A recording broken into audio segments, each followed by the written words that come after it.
Okay, welcome everybody. This is the third video or third installment of the training videos.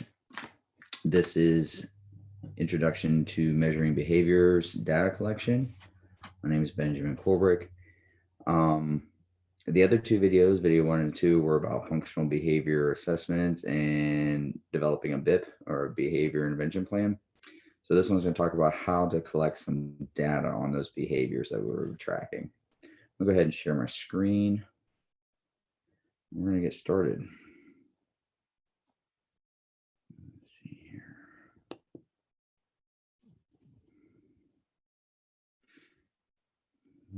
Okay.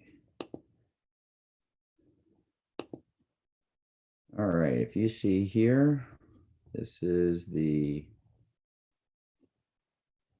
PowerPoint slide here. We're going to go ahead and take it off here and start the slideshow. Okay. There we go. All right. So move this over. All right.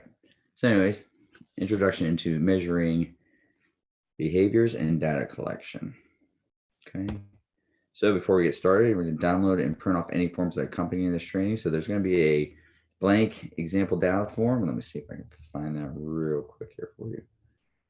Show you what that looks like.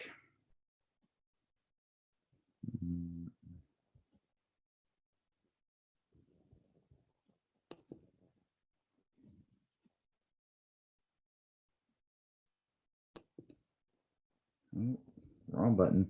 Sorry about that.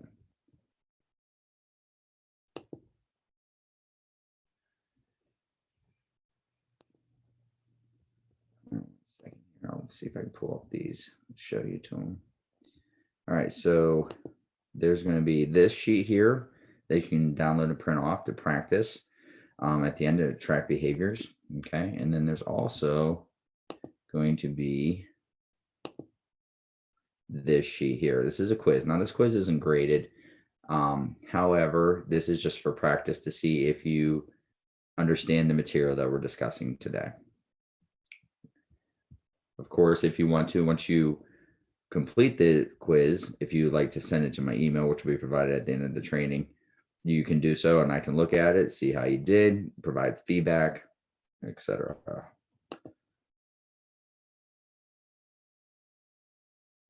Oh, why did it say?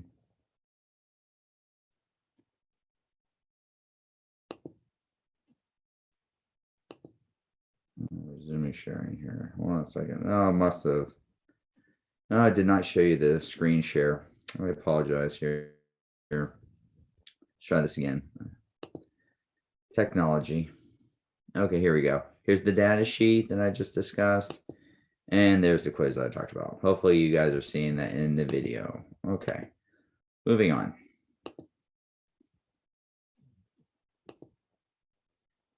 Okay, make sure we're screen sharing here so you guys can see everything. And we're going to go ahead and resume our slideshow. There we go. Makes it look nice and pretty for you. Okay. So pen, pencil, and paper are optional. And of course, if you want to get a snack, drink, comfy chair, those are also optional, but highly recommended. All right. So overview. We're going to be defining behavior by two terms and why this is important. We're going to talk about what is measurement and why it is important. Benefits of measurement and data collection.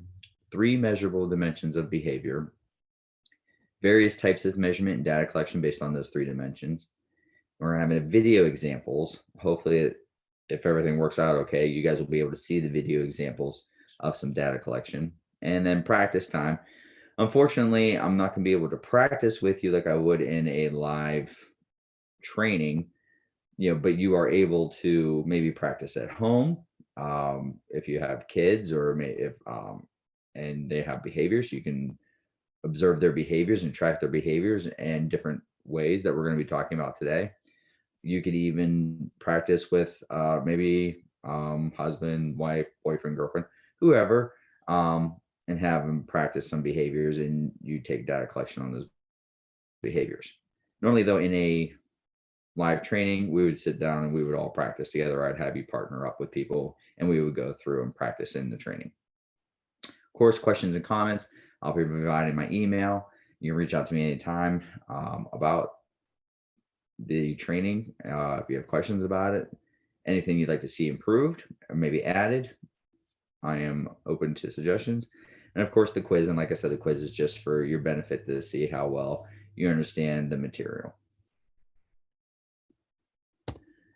Okay, so defining behavior.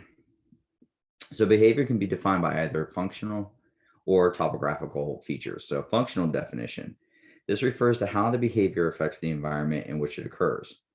Particular movements that cause the result are not important. So it doesn't matter if the hands or feet were used, etc.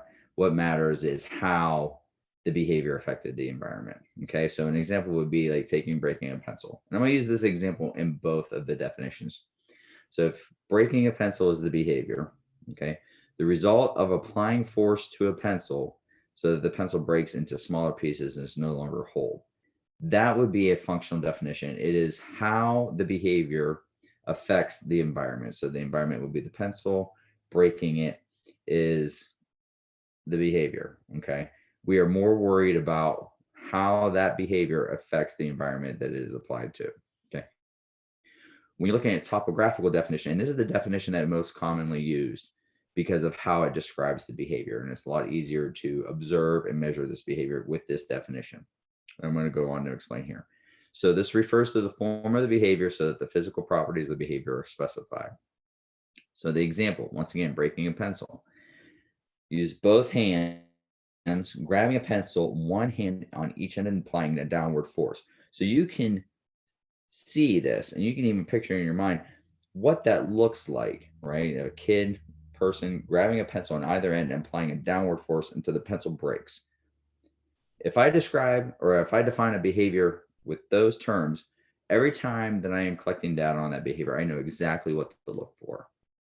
If I define it in the other way, okay, we're applying a force to a pencil as the pencil breaks into smaller pieces, the functional definition, that could be numerous things. That could be the child could be writing and the pencil snaps accidentally. You would have to track that as a behavior, even though it might have been an accidental behavior. The child could have dropped the pencil and the pencil broke. Well, that's breaking a pencil according to the functional definition. So you see why it's a lot better to use the topographical definition because we know exactly what behavior we're looking for and when to actually track the data on that behavior. So it's important to define this behavior in this manner because socially appropriate and inappropriate behaviors may have the same function but will be topographically different. And that's what I was just talking about. A child may break a pencil, but it could be an accident. It could, I mean, we all have broken pencils before writing, but that by a functional definition, that would still be breaking a pencil. However, if I describe it in a topographical definition, that only time that you're going to track that behavior is if you see it done in this manner, then that actually changes the way you track data and it's how data is collected and the number of times that a pencil is broken. Okay, so can skew the data. So we want to make sure that we're describing in a topographical definition. This way, when no matter who's collecting data on this behavior, it is the same exact data being collected.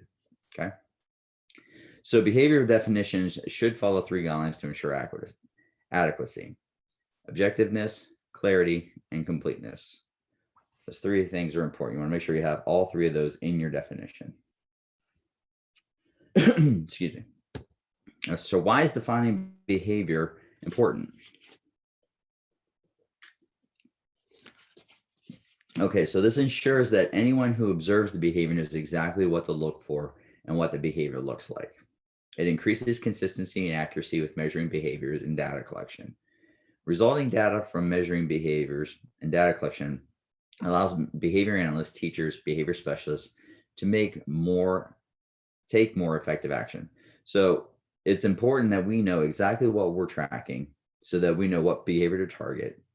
It makes sure that the data that we're collecting is consistent and is accurate. And like I said before, it doesn't skew the data in one way or another because you're not tracking all different types of behaviors, right? Or looking at different forms of the behaviors. We're looking for one specific form.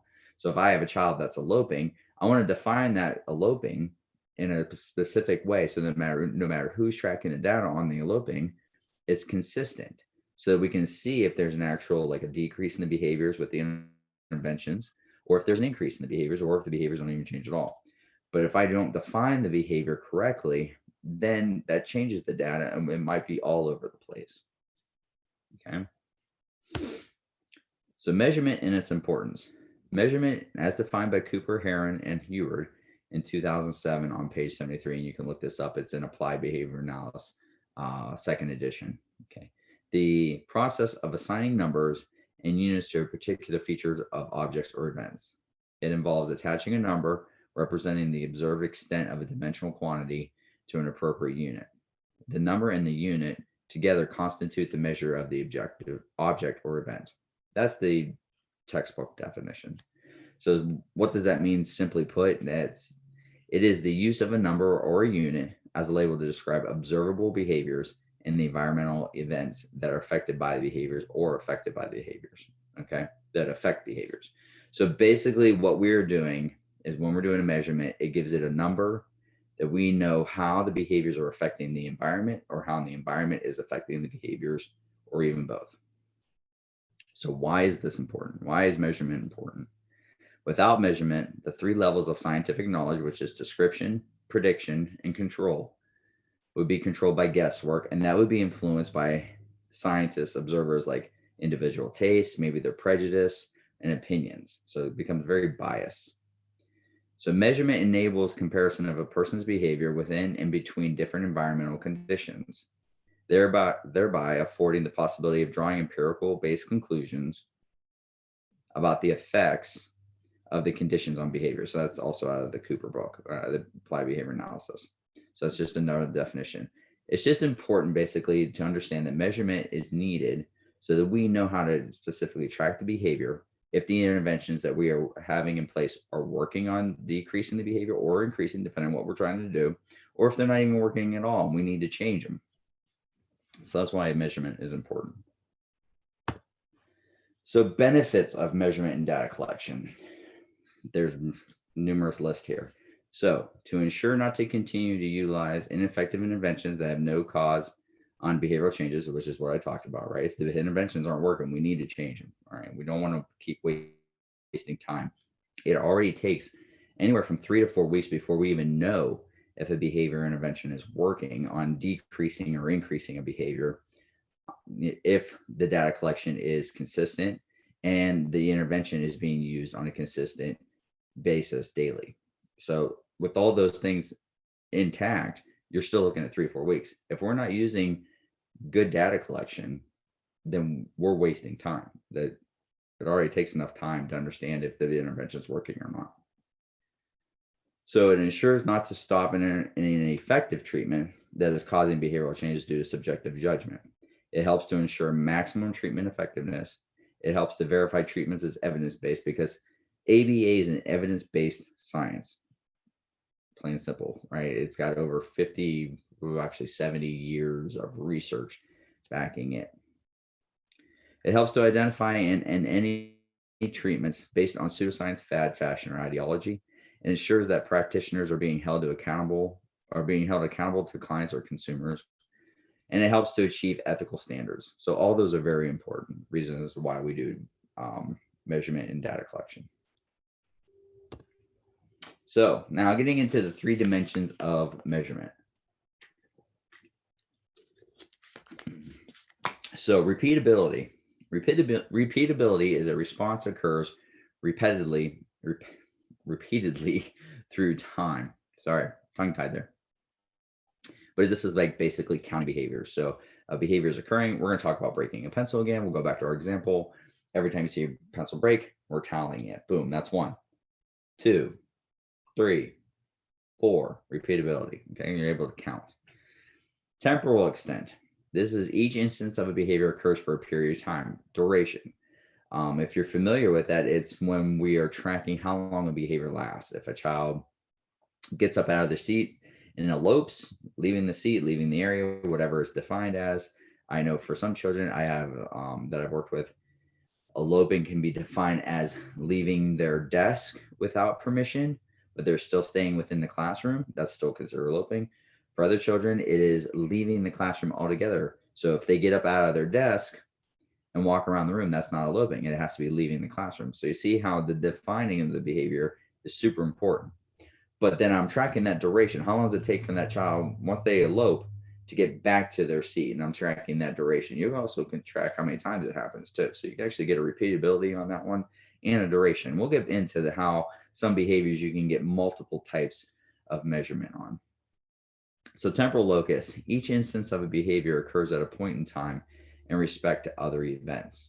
So this is occurrence of behaviors can be measured. So how does one behavior, okay, when it occurs, affects another behavior. So when one thing happens, and what happens to the behavior, or when behavior happens, what happens to the other thing? That's temporal locus. All right. So types of measurement data collection based on repeatability.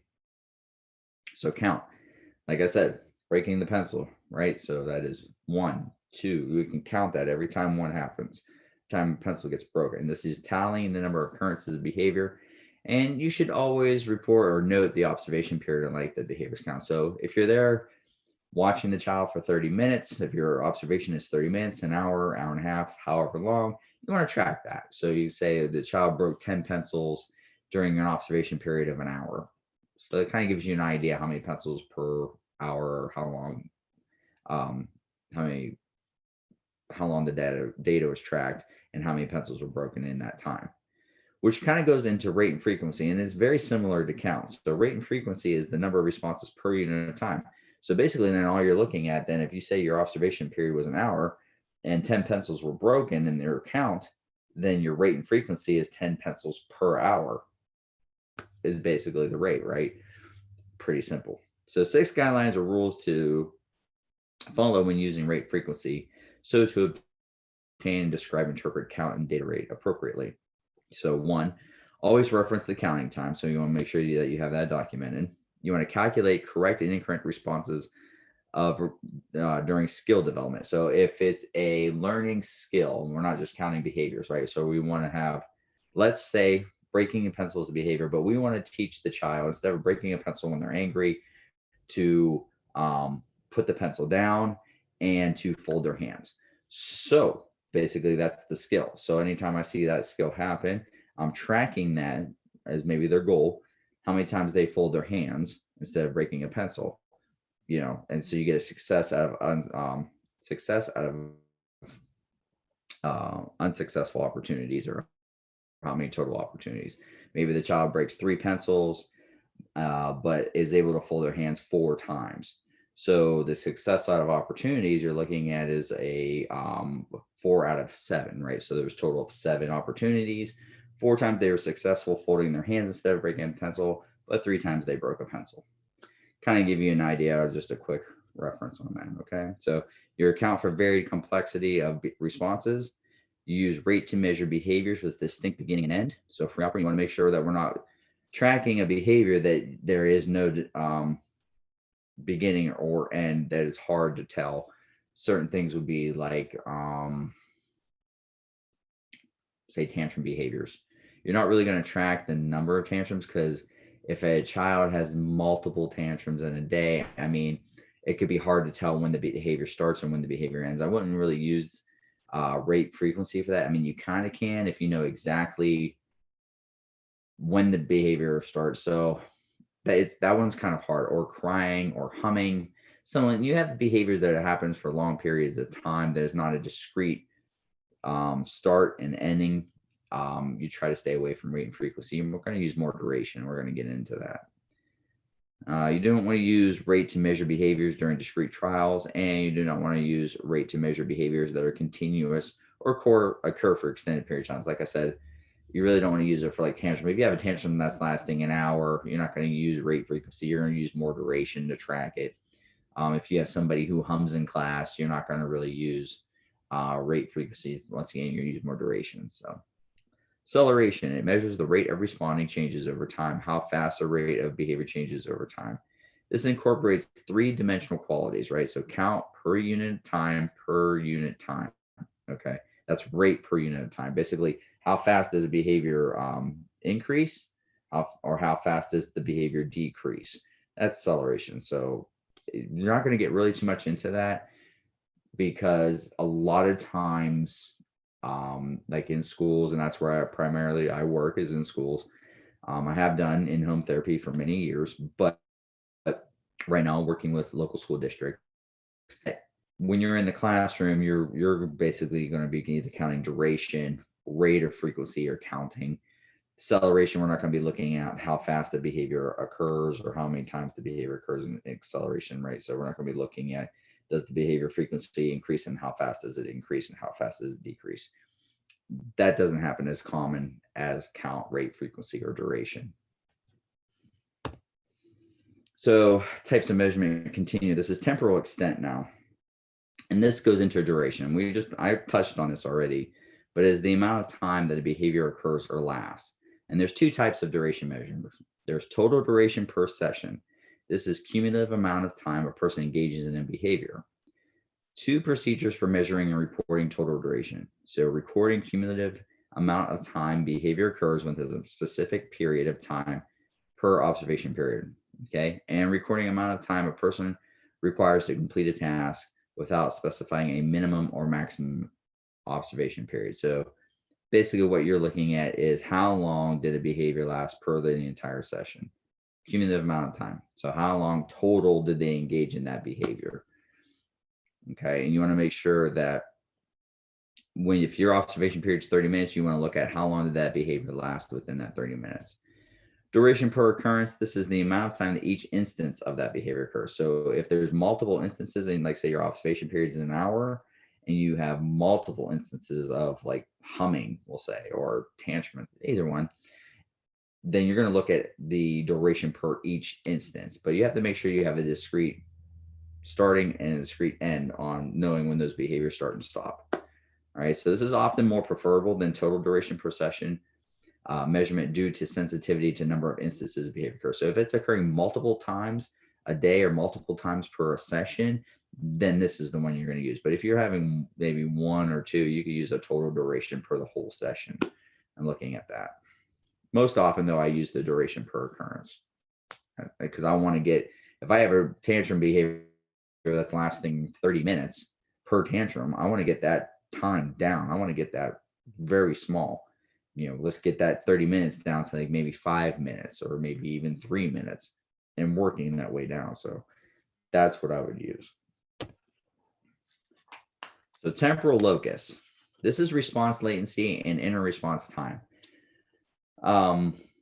These two, I would use response latency. I've used that a lot more than the other one, because, and I'll explain why, but response latency is commonly known as latency. Simple. Measures the amount of time between the presentation of a stimulus and the initiation of a response. So basically, from the time that a teacher or a paraprofessional or a parent gives a directive to their child, to the student, how long does it take for that student child to start or do what they're being told? So if a teacher says, okay, start your math worksheet, there's the directive. How long is it from the time that directive is given to when the child first starts to write or start working on their sheet? That's latency.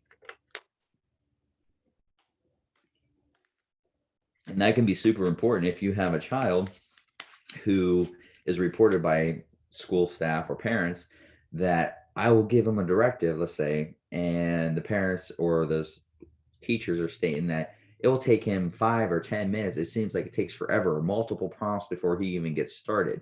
So then we might want to look at that latency and how long is it taking for that child to start a task or to do a task.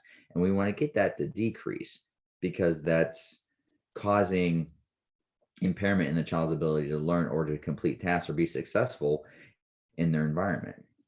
Inner response time, IRT, measures the amount of time between the end of one response and the beginning of another response. So both responses are the same class. This is typically reported by mean, median, range per observation period, just like response latency. So example of this would be, let's say a child taps a pencil in the classroom, and they tap it on their desk. You could look at what is the time between two of the same behavior. So if they're tapping and then they stop and then they start tapping again, I'm looking at that time between the two responses. It's got to be the same behavior, but I'm going to look at the time between when the first time the behavior stops to when it starts again. So that's what I'm looking at. That's inner response time. The behaviors are the same, but they stop and then start again. And what is the time in between that? You could also look at that as when they start maybe a worksheet and then they stop and the child is sitting there not doing anything. And then they start writing again. Okay. I mean, if you're using multiple prompts to get them to start again and they're just sitting there and their time to complete a task is taking forever because of this, we might want to look at that inner response time to decrease that, to make it so that they are continuously working on that worksheet to decrease the time that it takes for them to complete a task.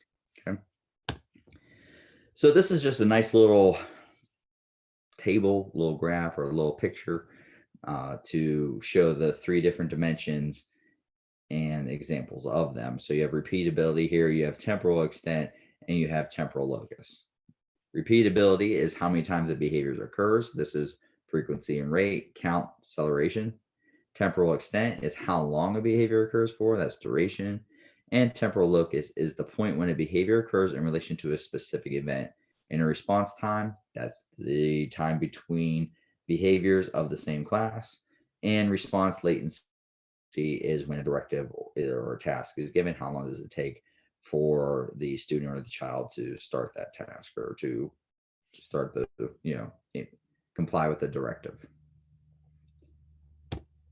All right, so we're going to try these videos examples. Hopefully they come up and they're just a good way to also see what we've been talking about here to really cement it in. And the first one we're going to watch is video on frequency and duration and latency. Fingers crossed this works.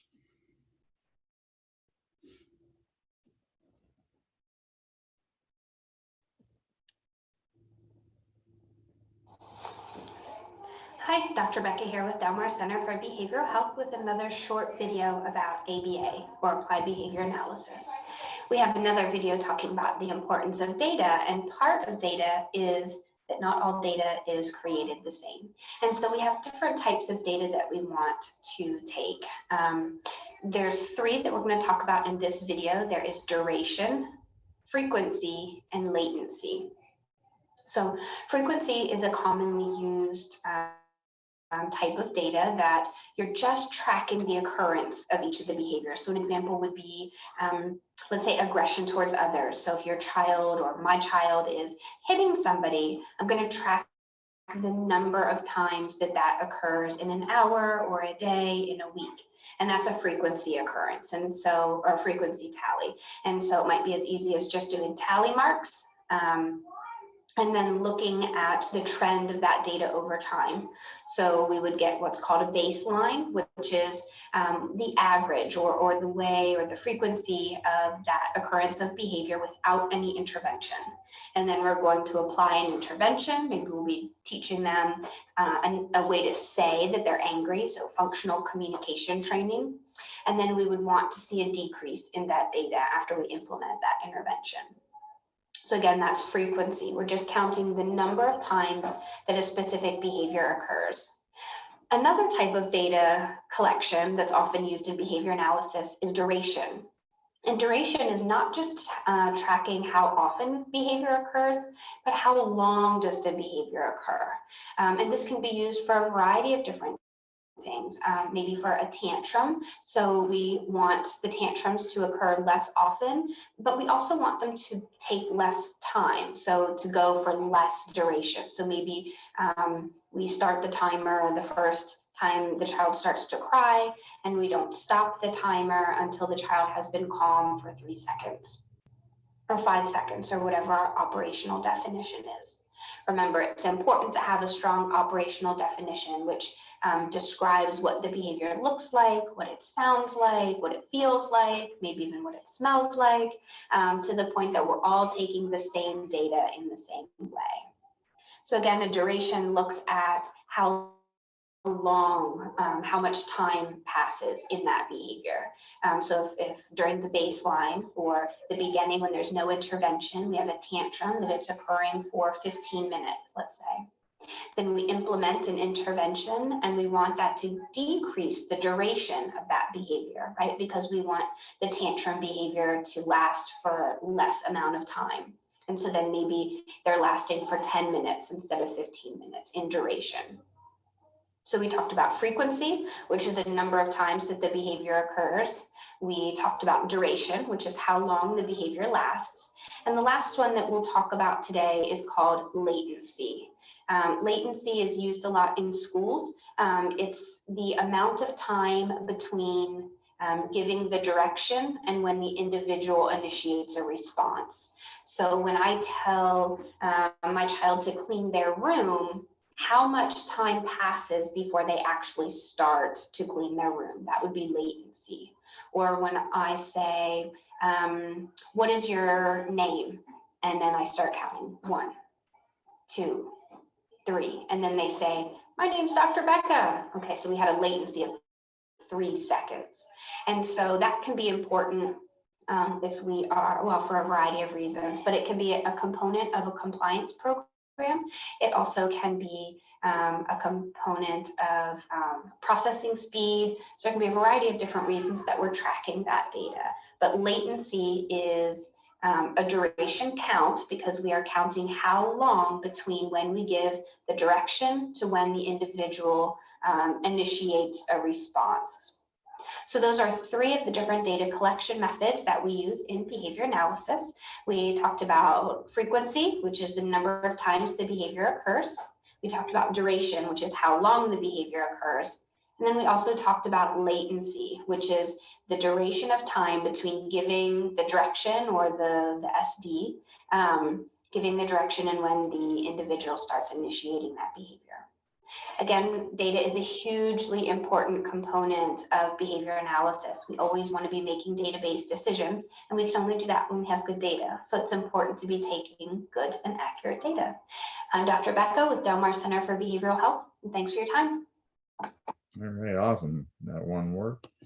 Let's do the second one. Okay, and the second one, so a lot of good videos. If you want to learn more about applied behavior analysis, there is this channel on YouTube called Hacking Applied Behavior Analysis. Lots of videos about applied behavior analysis and different interventions, different aspects of ABA. I suggest checking it out if you'd like to get more information and have a better understanding of applied behavior analysis. But we're going to go ahead and we'll watch this one on measurement data collection.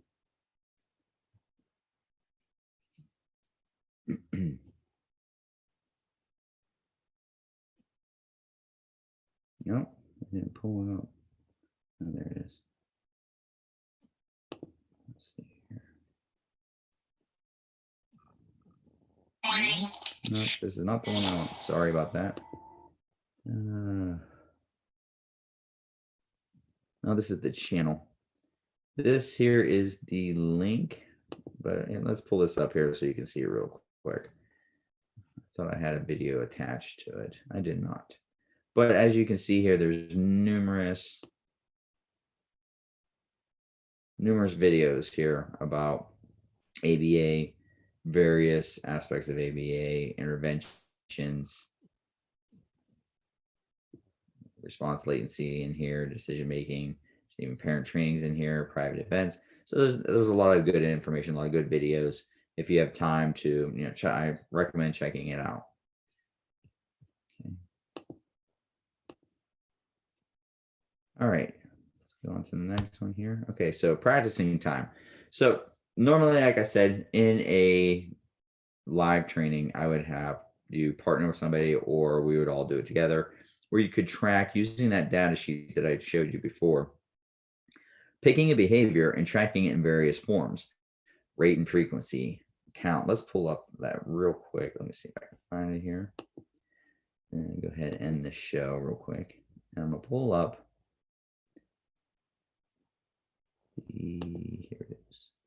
All right, so as you see, you would write the target behavior, and this is just an example data sheet.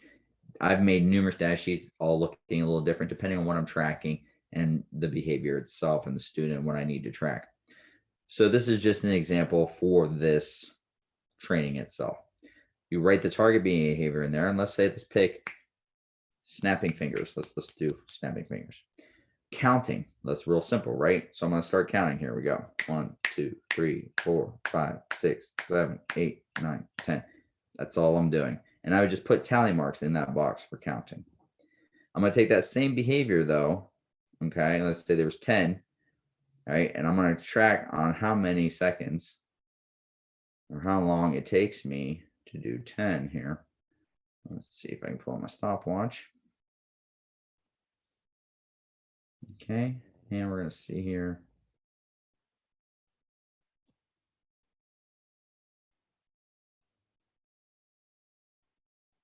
All right, here we go. Ready? 1, 2, 3, 4, 5, 6, 7, 8, 9, 10. Right around 5 seconds. So then I would say in a 5-second period, I got 10 snaps. There's your rate and frequency. Okay. Remember, it's per unit of time. Duration. Well, it was 5 seconds. So I just put in 5 seconds for my duration. That's how long I was snapping my fingers. Response latency. That's where I'm going to track the time now from the time I was maybe being told to snap my fingers to when I actually start snapping my fingers. So if I was to get the directive, snap your fingers,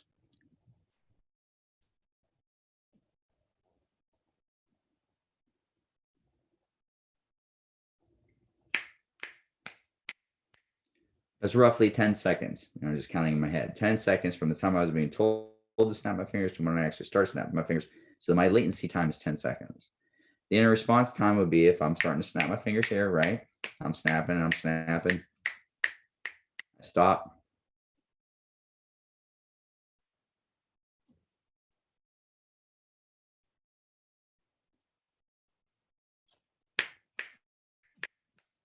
What was the time in between the two responses? From the time that I stopped snapping my fingers the first time to when I started again? About 10 seconds. So then I would put that as my inner response time.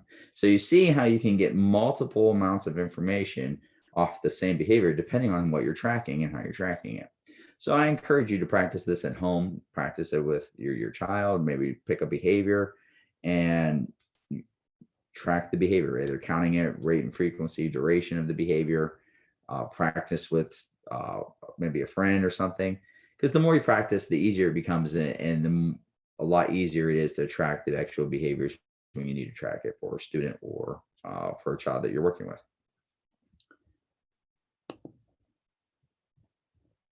All right, hold on 1 second. Let's see here.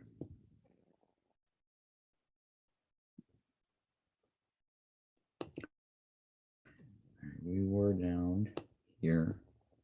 Apologize here. So we are on practice time. There we go. Okay, so like I said, practice the behavior when you can. The more you practice it, the better you're going to become at it. And then, of course, if you have any questions or comments, please feel free to email me at bkolbrich at TuscBDD.org. If you want to complete the quiz, that's also able to be downloaded.